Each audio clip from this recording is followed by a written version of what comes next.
So here we'll give a brief overview of sequences and series. So a sequence is an ordered list of numbers, the form A1, A2, A3, etc. So this is just some kind of ordered list of numbers that usually has some kind of pattern. And in general, we can generate a sequence two different ways. We can have a recurrence relation. So this is of the form an plus 1 is equal to f of an. So this defines a term in a sequence by its previous term. Every now and then it may be by the previous two terms.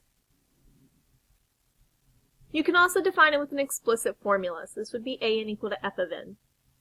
This one we wouldn't actually need previous terms. So for example, let's consider the sequence given by a sub n equal to 1 over 3 to the n. I want to find the first four terms in the sequence and sketch a graph. So the first term happens when n is equal to 1. In this case, I have 1 over 3 to the first power, which is 1 over 3.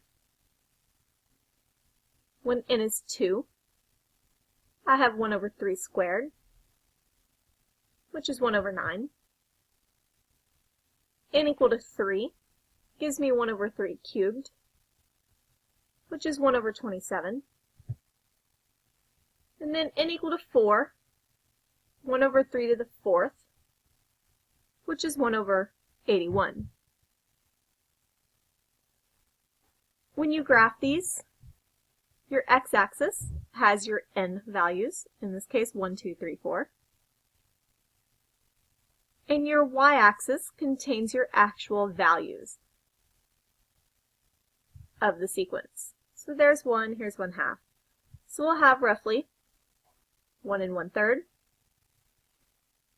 2 and 1 over 9, 3 and 1 over 27, 4 and 1 over 81.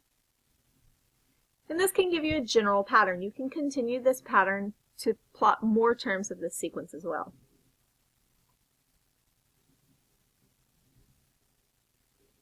Next, let's look at this sequence. Negative 1 to the n over n squared plus 3.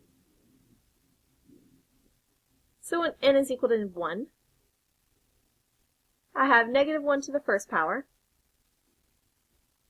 over 1 squared plus 3. So the denominator would just be 4, and on the top I have a negative, so negative 1 over 4. If n is 2, negative 1 squared over 2 squared plus 3. So negative 1 squared is 1. On the denominator, 2 squared is 4, plus 3 is 7. When n is 3, negative 1 cubed over 3 squared plus 3. So the top is a negative 1. 3 squared is 9, plus 3 is 12. And then my last one, when n is 4, I have negative 1 to the fourth over 4 squared plus 3. So negative 1 to the fourth is 1, 4 squared is 16, plus 3 is 19. So this time when I graph this, once again my x-axis is going to be 1, 2, 3, 4. My y-axis will actually be my values. So we'll do this as 1, here's 1/2, minus 1/2, and minus 1. So the first value was negative 1/4. I then have 1/7, negative 1/12, 1 over 19. So you'll see this one bounces above and below the x-axis.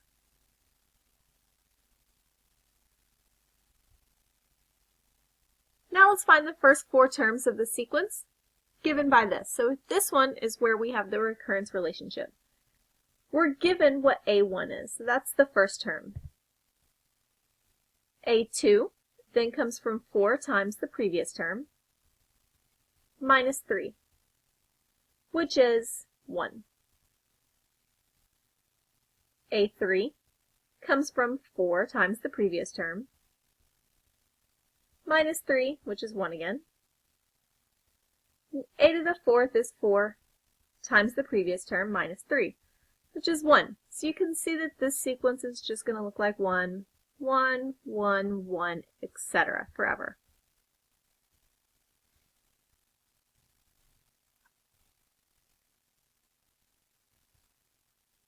I'm going to look at this same sequence, but I'm going to change my starting point.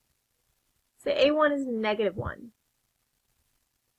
So now A2 says 4 times the previous value, minus 3. So this is -4 minus 3, which is -7. A3 would then be 4 times the previous value, minus 3. So -28 minus 3 is -31. And then A4 is going to be 4 times my previous value, which is -31, minus 3. So 4 times -31 is -124, minus 3, -127. So whatever your starting value is, that is very important since it will change what your sequence looks like.